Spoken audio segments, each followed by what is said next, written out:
The moment his hand closed around the edge of my wig, I felt the whole room shift, like the air itself had gone still to watch. 1 second I was standing at the altar with my hand in Marcus's, saying the last of my vows, my voice trembling with the particular joy of a promise I'd waited my whole adult life to make. The next second my brother Tyler was lunging past our aunt's chair in the second row, laughing in that ugly, familiar way he'd laughed at me since we were kids, and then the wig was gone, yanked clean off in one motion, and the cool air of the church hit my bare scalp before I even understood what had happened. 200 people gasped at once, a sound like a held breath finally released, and for a moment I genuinely thought I might be dreaming, that my mind had simply invented the worst possible interruption to the best day of my life because some old, scarred part of me still didn't believe I deserved to have it uninterrupted. "There," Tyler said, holding the wig up over his head like a trophy,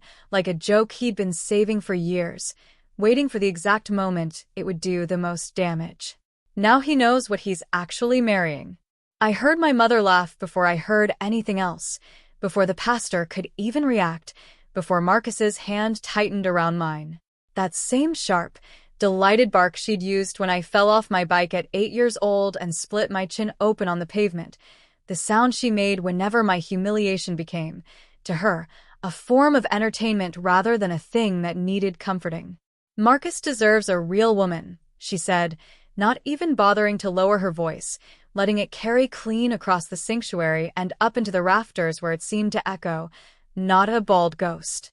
I stood there in my wedding dress, ivory silk I'd spent 4 months choosing, with my bare head exposed to 300 years of combined family history and friendship sitting in those pews, exposed to the pastor who'd counseled Marcus and me for 6 weeks before agreeing to marry us, exposed to the flowers I'd handpicked myself from a farm 2 hours outside the city because I wanted peonies and nobody else understood why they mattered to me. And for one terrible, suspended second,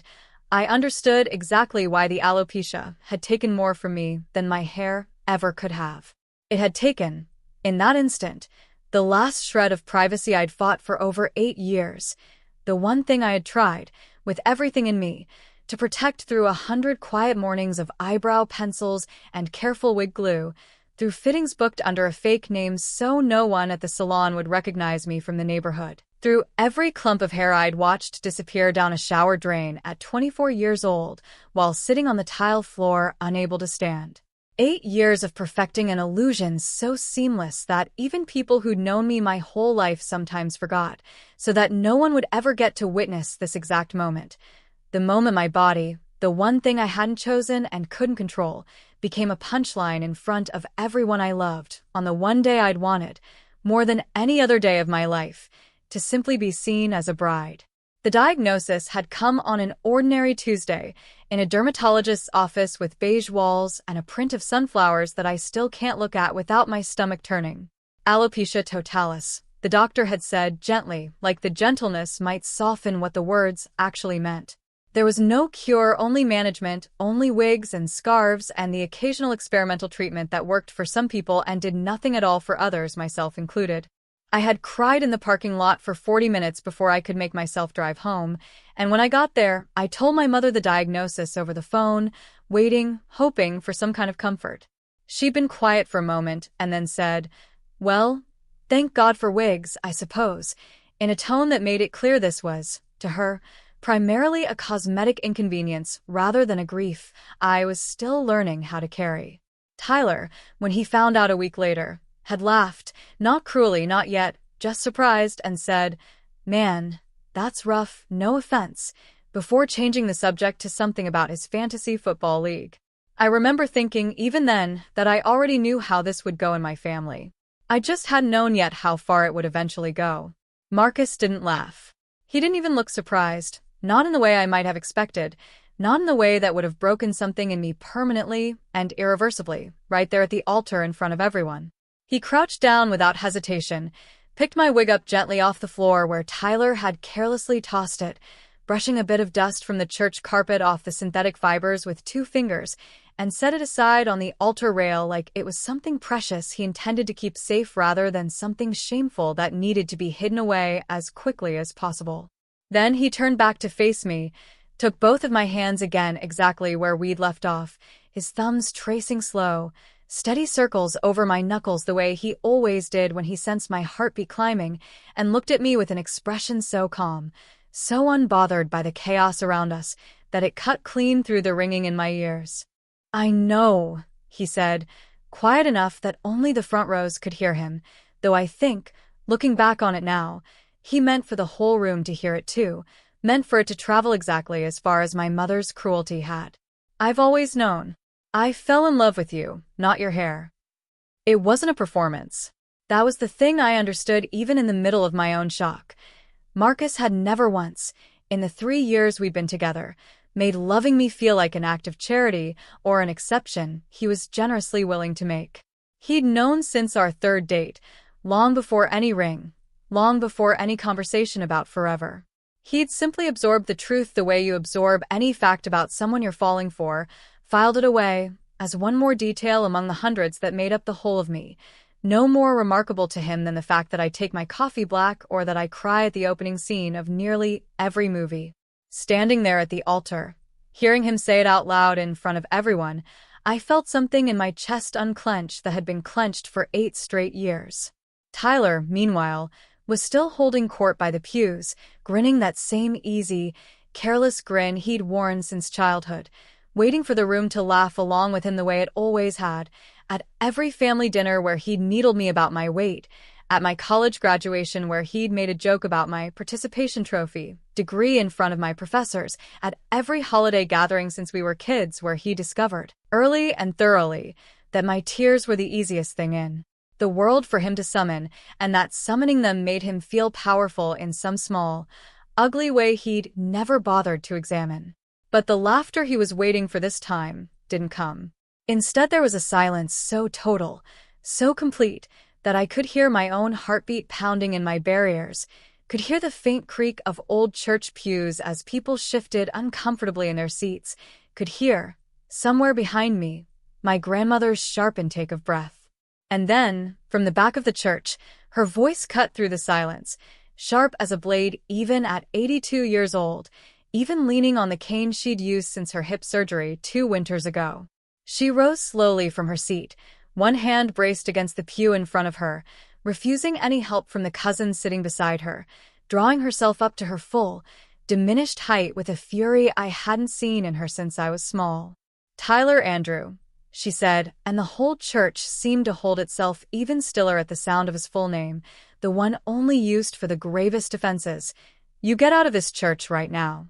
We finished the ceremony about 10 minutes later, though it felt like an hour had passed inside that strange, suspended silence. I put the wig back on with hands that wouldn't stop shaking, fumbling with the combs along the inside band that usually slid into place without a thought, and Marcus held it steady for me without a word, his fingers brushing gently against my temple, adjusting it the way you'd adjust a crown rather than something to be ashamed of. When I turned back around to face the pastor, my face hot and my eyes stinging with tears I refused to let fall, I heard someone in the 3rd row start clapping, hesitant at first, uncertain, a single pair of hands. It took me a second to place the sound over the ringing still in my ears. Then someone else joined, and then another, and by the time the pastor cleared his throat and asked if we were ready to continue, the whole room was doing it, drowning out whatever my mother might have wanted to say next, whatever cruelty she still had loaded and ready. I don't remember much of the rest of the ceremony in exact detail.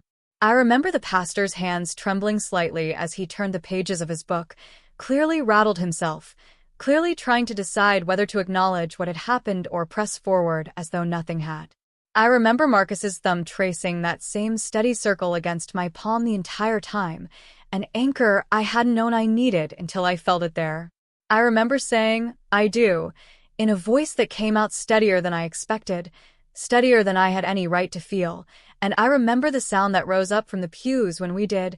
not polite applause this time, but something louder, fiercer, almost defiant, like the room itself had decided to answer my mother's laughter with something else entirely. Tyler didn't get out of the church, not immediately. He stood there a moment longer by the 2nd pew, wigless trophy no longer in his hands because Marcus had already claimed it, his face doing that particular thing faces do when a joke lands wrong and the person telling it hasn't caught up to the silence yet. He looked around, waiting for someone, anyone, to give him the reaction he'd been counting on, the reaction that had always come before, at every dinner table and every holiday and every family gathering where cruelty toward me had functioned as a kind of currency he could spend for a laugh. Nobody gave it to him. My grandmother was still standing, cane planted, eyes fixed on him with a fury that made even the pastor pause. My Aunt Carol, who I'd always thought of as quiet, unremarkable, someone who mostly kept to herself at family functions, stood up too, without a word, and simply stared at him until he broke eye contact. My mother tried to laugh again once, into that strange new silence, a thin, uncertain echo of the bark she'd let loose minutes earlier, but it came out alone this time, unaccompanied, hanging in the air with nothing to hide behind. I watched something like doubt cross her face for what might have been the first time in my entire life. She'd built her whole relationship with me on the assumption that I would always absorb it, always shrink, always let the family close ranks around whatever cruelty they decided to hand me that particular day, the way I had for 29 years. She hadn't accounted for a church full of witnesses who weren't willing to pretend, this time, that it was normal. She hadn't accounted for the fact that a room can turn, that an audience she'd assumed would side with her, the way audiences always had before, could simply, quietly decide not to. Tyler finally left, muttering something about everyone being dramatic, about it only being a joke, about how sensitive people had gotten these days, as though ripping a wig off his sister's head at her own wedding were some minor, misunderstood prank rather than an act of deliberate cruelty he'd clearly been anticipating with relish. My mother followed him out a few minutes later, her heels clicking sharp and fast against the stone floor, refusing to look at me as she passed, refusing to acknowledge the wreckage she'd contributed to. I let them go. I didn't chase after either of them the way I might have a year earlier, back when some small, wary, hopeful part of me still believed that if I just handled things correctly, apologized enough, made myself small enough, the approval I'd wanted my whole life might eventually arrive. The reception was held in the same building, in a hall attached to the sanctuary with high windows and strings of warm lights the coordinator had spent the morning hanging. I remember walking in on Marcus's arm and feeling the entire room's attention on me in a way that was different from before, not the curious, sideways glances I'd braced myself for after the ceremony, but something warmer, steadier, almost protective. People I barely knew, distant cousins of Marcus's, old co-workers of mine, came up to me throughout the evening just to squeeze my hand or tell me, quietly, that I looked beautiful, that they were glad I hadn't let it ruin the day, that my grandmother was a legend for what she'd done. Somewhere around the second course, during the toasts, I found myself standing without entirely deciding to stand, my chair scraping back against the wooden floor, Marcus's best man mid-sentence beside me pausing in surprise. I don't know exactly what made me do it.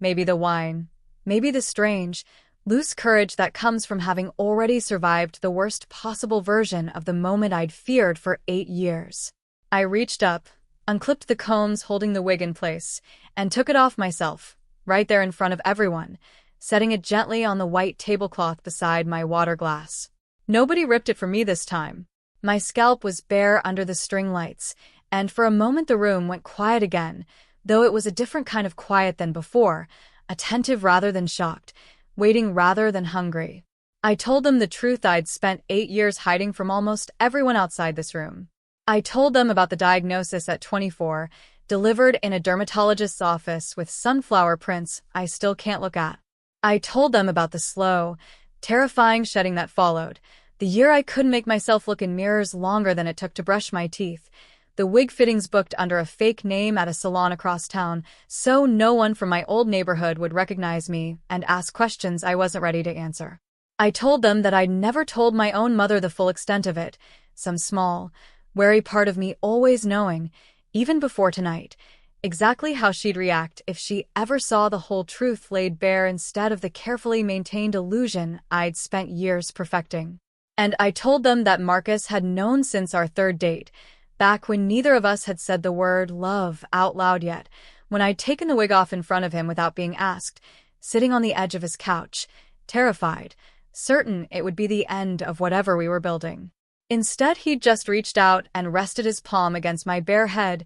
easy and unhurried, like it was something ordinary, something that didn't need fixing or explaining or forgiving in order to be loved exactly as it was. By the time I finished talking, half the room was crying, including, embarrassingly, the best man, who'd apparently been holding his own toast notes the entire time and had to wipe his eyes before he could continue. My grandmother, from her seat at the head table, raised her glass toward me with a look of such fierce, unqualified pride that I had to look away before I started crying too hard to keep talking. My mother left before the cake was cut, apparently, though I hadn't even realized she'd stayed that long. I later learned from my Aunt Carol that she'd slipped back in sometime during dinner, sat near the back, and left again without speaking to anyone once the toasts began. Tyler never came back at all. I let them both go, and, for the first time in my life, letting them go didn't feel like losing something. It felt like setting down a weight I hadn't fully realized I'd been carrying for 29 years.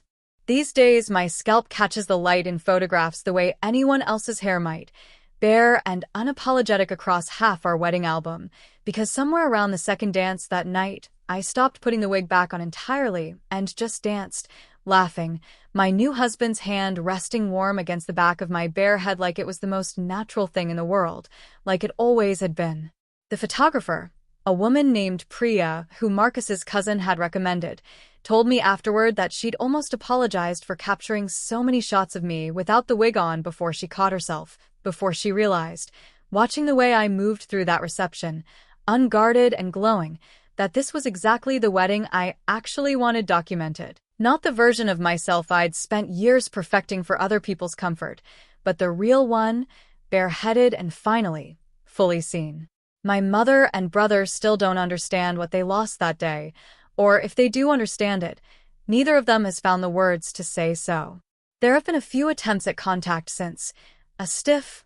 unconvincing text from my mother a month later suggesting we put the whole thing behind us, a card from Tyler around my birthday that didn't mention the wedding at all, as though enough silence might make it simply evaporate from memory. I haven't responded to either. I've stopped expecting them to understand, and stranger still, I've stopped needing them to. I only know that when I close my eyes now and remember my wedding, I don't hear my mother's laughter first anymore, the way I feared I always might, the way I assumed that single ugly sound would forever be stitched into my favorite memory of my own life. I hear the sound of 200 people clapping for me instead, unprompted and fierce, and Marcus's voice, steady and certain even in the middle of chaos, telling a room full of witnesses exactly who he'd chosen to marry, not a real woman instead of a bald ghost, as my mother had so cruelly put it, but simply, entirely, unmistakably me.